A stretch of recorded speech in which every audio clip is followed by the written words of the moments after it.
இந்த அறிகுறி வந்தா முருகன் உங்களை நினைக்கிறார். உங்கள் வாழ்க்கையில சில நேரங்கள்ல அப்படியே காரணமே இல்லாமல் சில விசித்திரமான அறிகுறிகள் தோன்றும். அது சாதாரணமா? இல்ல. அது ஒரு தெய்வீக அறிகுறி. நீங்கள் திடீரென்று மனசுல ஓம் சரவண பவா என்று சொல்ல வேண்டும் போல தோன்றுகிறதா?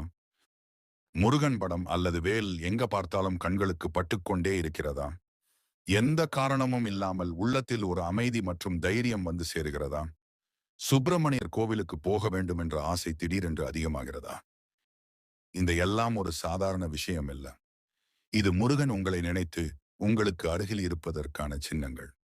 அவர் உங்களுக்கு சொல்லும் செய்தி, நீ பயப்பட வேண்டாம். நான் உன்னுடன் இருக்கிறேன்.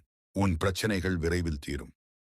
இப்போது நீங்கள் செய்ய வேண்டியது, தினமும் 11 முறை ஓம் சரவண பவா ஜபம் செய்யுங்கள்.